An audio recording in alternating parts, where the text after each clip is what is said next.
Alison from Bag Ladybird Learn to Sew, and today I'm going to be talking to you about some of my favourite sewing tools. First of all, I'm going to talk to you about the pin. So whenever I am pinning my pattern to my fabric or pinning my pieces of fabric together, I like to have a nice long fine pin with a small head, and this has a number of reasons. So having a longer pin, so these are 3.2 millimeters, I think, means that you're holding a longer section of your fabric with your pin when you're pinning it. Having a small head means that if you need to, when you're marking darts using the pin method, the pins easily pull through the pattern paper. So if you're using pins instead of tailor's tacks, and I'll show you that method in another video, then using small headed pins is much easier to do that. The other thing with these pins is they're nice and fine and that they are sharp as well. So you need to make sure that your pins are not blunt, they're not rusty, they're not rough at all. So make sure you buy a good quality pin. You know, if your preference is for a glass-headed pin or a pin with a bobble on the end, then go for a pin with a bobble on the end, but make sure it is sharp and it is smooth and it's not going to catch or snag in your fabric at all. So if you do find any blunt pins or rough pins or bent pins, make sure you get rid of them out of your pin stash. Only keep the best quality pins, because it really does make a difference when you're pinning your fabric. If you're picking up blunt pins or rusty pins or bent pins, it just slows you down in what you're doing. Okay, so the next tool I'm going to talk to you about is a sewing gauge. So these sewing gauges are really handy. So they're just a little measuring tool. You can see there, this little slider slides and it stays where you put it. So if you wanting to measure, let's say, a 1-inch hem, you can set the slider gauge on that and then take this to the ironing board and fold your fabric over and measure as you go. So you're measuring along as you go, and just keeping this set like this makes it much easier than using a floppy tape measure. Just having this rigid little metal ruler. You do need to be careful, however, when you're at the ironing board, that you don't melt the little plastic slider. This one has just started to melt here. Somebody's melted this one, but they can melt quite easily, and these are relatively inexpensive, about £2.50 to buy one of these, but they're very handy. I would recommend it. I'm not a very gadgety sewer, so I don't like a lot of gadgets and gizmos, but this is one that I highly recommend, and just for a few pounds, it's not going to break the bank. The next thing I want to talk to you about is the humble quick unpicker, seam ripper, whatever you choose to call it. These are absolutely crucial, and you cannot be a sewer without knowing how to use an unpicker and making friends with your unpicker.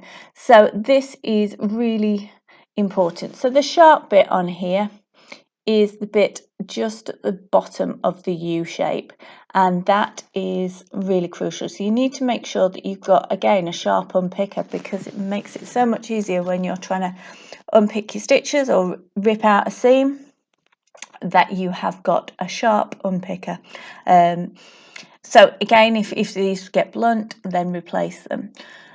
I have been looking at some of the beautiful wooden handles, which you can then buy replacement blades for, as a more sustainable option than these little plastic things. But when you're using these as well, don't use them using just this part. You'll find you have much more purchase and flexibility if you put the lid on it and use that full length as the handle. It just helps you maneuver it.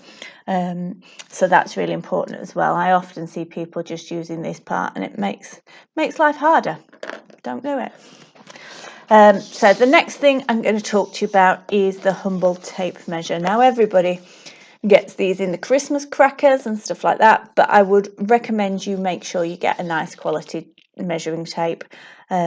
This one is a branded, it's Mettler brand, and it's made in Germany, and you can see it's quite a wide tape measure, this one, wider than many of the standard ones, but it's got good markings. You need to be aware that tape measures can stretch over time, and if you buy a cheap one, sometimes the measurements are not perfect, or if you use a cracker one, just check your measurements. If you're checking your measurements, check them against a metal ruler, that they are full inches or full centimetres or not extra large inches. It's really, really important, because if your measurements are out, then when you come to cut the pattern out, you've gone on the measurements based on what you've taken from your tape measure, and then you can be out there. So the next thing I'm going to talk to you about is my small scissors, my little embroidery scissors, and these are really useful. They're very sharp, and I use them for cutting threads and for cutting notches in my fabric when I am cutting out, and I just find them really useful. I wouldn't be without these. And then last but not least is my fabric scissors. So I really like these Fiskars blades here. So these are the Fiskars Dressmaking scissors.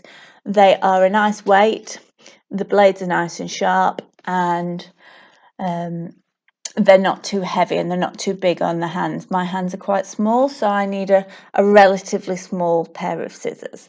I have got a really beautiful Ernest & Wright pair that I was gifted. It's engraved, and it was given to me as a gift when I left my full-time job. But unfortunately they're too big and too heavy for me to actually use. So I use these as my regular dressmaking scissors. The Fiskars brand are really popular. You can find them in a lot of places, and I would recommend them. Make sure you only use your dressmaking scissors for cutting fabric. Don't cut paper, don't open parcels, don't cut hair, don't cut anything other than fabric with your fabric scissors. Keep them sharp. If you look after them, they will look after you. I have had these for many years and I've never had them sharpened, and they're still very sharp. They still cut lovely. Also, be careful when you're pinning that your pins don't stick out past the edge of your pattern paper, in which case you could hit them with your blade and then you get a blunt part in your scissor as well.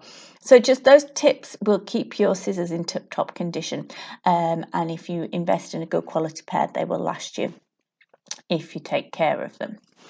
Okay, so if you want to leave me any comments below about what your favourite tools are and what you like to use, I'd be interested to hear what you think. If you've enjoyed this video today, please subscribe to my channel. We've got lots more videos coming up, planned and in the pipeline. I'd really like you to join the channel and get notifications for when I add new videos.